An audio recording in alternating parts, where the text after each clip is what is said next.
It's your agent Andy. Today I'm here with legendary real estate mogul Ben Mallah. And what's a harsh truth about money or success that people just aren't ready to hear about? It's the truth. What's a harsh truth about money or You success? gotta earn it, okay? It ain't gonna fucking magically happen. You gotta find a deal. You gotta have a plan. You gotta line up the money, and you can make it happen. You gotta make it happen. You can't just sit around saying, I'm gonna be rich. You gotta get out there, get your hands dirty, do your homework, find a deal, fix it up, rent it out, flip it. I don't give a fuck. But you gotta find a deal and put the effort in, pay your dues, and it will pay off. The harder you work, the more you're gonna make. A lot of people build for income. You build for power. What did it feel like when you finally had that power, and how did you handle it? I mean, income gives you power. If you got a bunch of profit paying your income every month, you got money, and you're flipping stuff or you're selling stuff and you're accumulating wealth, the wealth is what you use for your power. That's your strength. Money is your strength. When you go to the fucking bank and want to borrow money, but you really don't need to borrow the money, who's in power? You or the bank? When I go to a bank and say, give me a $10 million loan, they look at my financial statement and say, well, he already has 100, whatever, 200 million sitting around. But I want to use their money.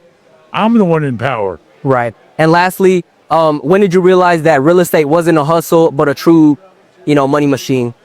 I mean, hustles can turn into money machines, but listen, real estate, everybody needs it. Everybody wants it. The banks like to loan on it.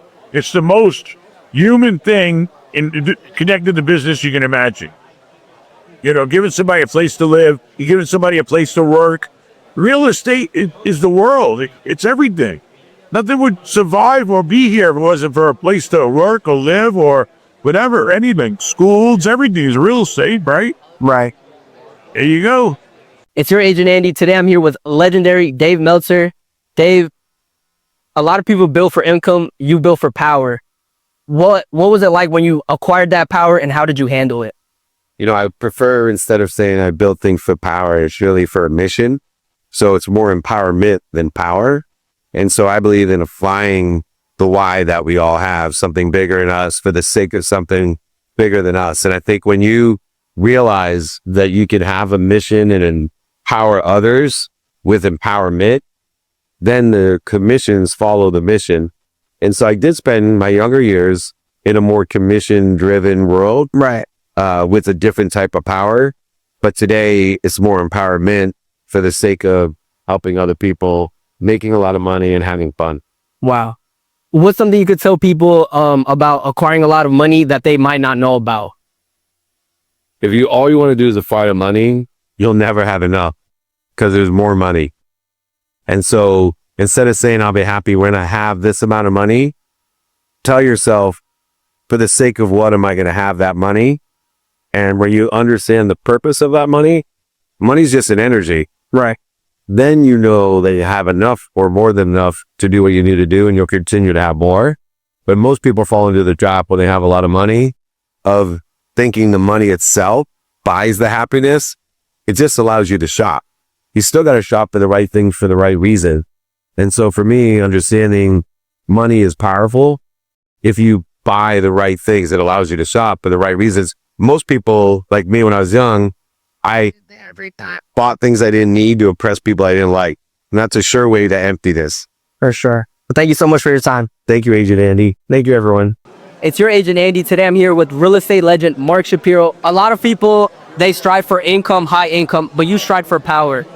What did it feel like when you finally acquired that power, and how did you handle it?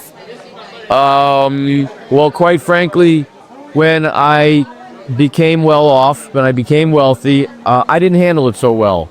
I thought that buying a private jet and having all the trappings, I was better than people. And I had to get knocked down and get back up and realize that I'm just a regular guy. And when you go to the bathroom, it doesn't smell so good. And, just we need to treat people better and be, humbler and have greater empathy.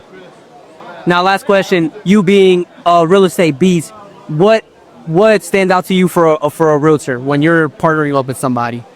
I like to tell my students when they're picking their realtor, which is the number one person on their team, and they're going to build their whole team around it, you tell them to find somebody that you have a connection with. It's got to be a visceral connection in your gut. And I do not want you working with a guy that's been in the industry for a decade, 2 decades. I want somebody that's been in it a year to 3 years. And that year to 3 years that person's going to work 10 times as hard for you to earn your business. And all my students are repeat customers. So they're going to buy 5, 10 deals a year. And you're going to close 5, 10 deals a year with them. So, and that person is going to become part of their family. And that's pretty much what we teach people to do. It was that truly an honor. Thank you so much. It's your agent, Andy. Today I'm here with Stephan, legendary YouTuber. What can you tell us about anybody who's scared to post their very first video? You just got to do it. You just got to post it. I was scared of my first video too. Overthink things. You want to make it perfect. It really does not matter whatsoever. Your first 10 videos are going to suck anyway. The sooner you get those out of the way, the better. So just post. Right. Last question. What's a brutal truth about money that people just aren't ready to hear or don't know about? Oh, man. I mean, I always think you should be cutting out the stupid expenses like Starbucks and just random things you don't need. But that's just me. So maybe that's something. I don't know. Just like, don't be dumb with it. Save your money.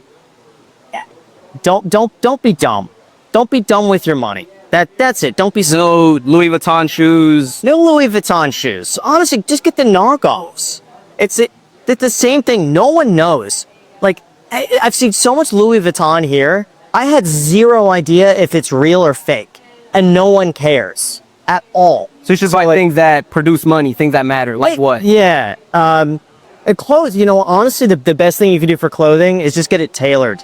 That's it. You could get like a $50 piece and tailor it, and it'll look better than a $500 piece. And you're in at $80. And it fits perfectly. I think the fit is more important. That's all. Oh, thank you so much. Cool. Thanks, Herm. It's your agent, Andy. Today I'm here with local Atlanta real estate investor, Shane So. Shane, can you tell us one thing that seemed 10 times harder at first, but once you completed it, it made your life a lot better? Honestly, to get 100 properties, my first 100 properties, I said, there's no way in the world I'd be able to. And if I did do it, it would be extremely difficult. But after I did, I said, wow, a year and a half, I said, that really wasn't as difficult as I thought.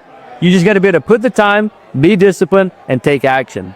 Now, what's a mindset that you had at 6 figures, but once you reached 8 figures, it changed? Ooh, a mindset. Ooh, that is tough. Honestly, I'm going to say it's actually, whenever you're used to making 6 figures, you're going to be very cautious of how you spend. The more you start making, the more you're like, you know what, I'm willing to just throw this amount now. You'll sometimes pay triple what you would have paid when you was a 6 figure. When you get to 7, 8 figures, you're like, man, I can throw this out there so I can get it done quicker. Because the quicker it gets done, the sooner you can make money and the sooner you can get the process going. So you're a lot quicker than just spending. As weird as it sounds. Right. Yeah. Now, last question. A lot of people, they fight for high income. You fought for power. What did it feel like when you had that power, and how did you handle it?